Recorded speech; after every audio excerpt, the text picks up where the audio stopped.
নমস্কার। Spiritual bulletin চ্যানেলের সকল শ্রোতা ও দর্শককে জানাই সাদর সুস্বাগতম।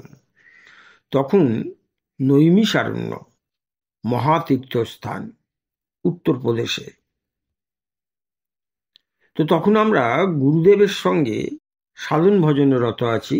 সেই নৈমিষারণ্যের জঙ্গলে একটি ছোট্ট কুটির তৈরি করে প্রতিদিন সন্ধ্যাবেলায় আমাদের গুরুদেব শ্রীমৎ স্বামী পূজ্যপাদ হরিহরানন্দজি নানান ধরনের প্রশ্নের উত্তর দিতেন।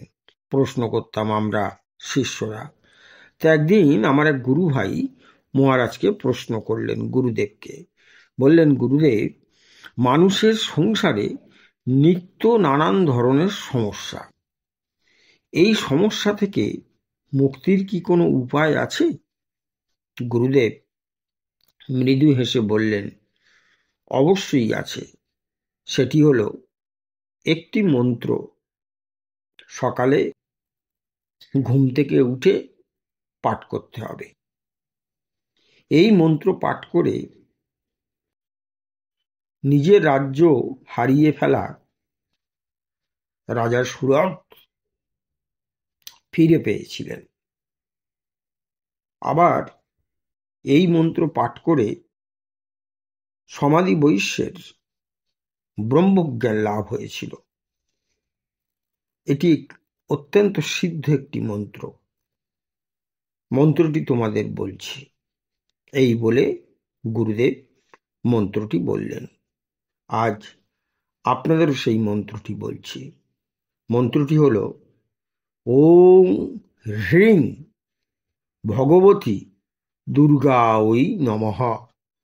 ওম হ্রিং ভগবতী দুর্গাঐ নমঃ।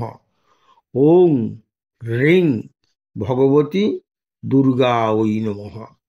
এই মন্ত্রটি প্রতিদিন ঘুম থেকে উঠে সকাল সকাল স্নান সেরে দেবী দুর্গার একটি ফটোর সামনে এই মন্ত্রটি 108 বার জপ করবেন।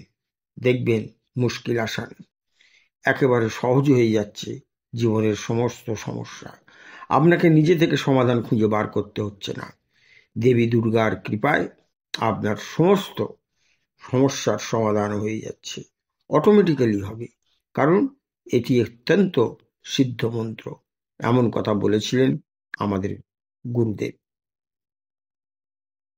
আশা করি আজকের আলোচনা আপনাদের ভালো লেগেছে। আর ভালো লেগে থাকলে প্রতিদিন যেভাবে লাইক, শেয়ার ও কমেন্টস করেন তেমন করবেন। আর যারা এখনো আমাদের এই চ্যানেলটি সাবস্ক্রাইব করেননি তারা অবশ্যই চ্যানেলটি সাবস্ক্রাইব করে আমাদের পাশে থাকবেন। সকলে খুব ভালো থাকুন, আনন্দে থাকুন। নমস্কার, ধন্যবাদ।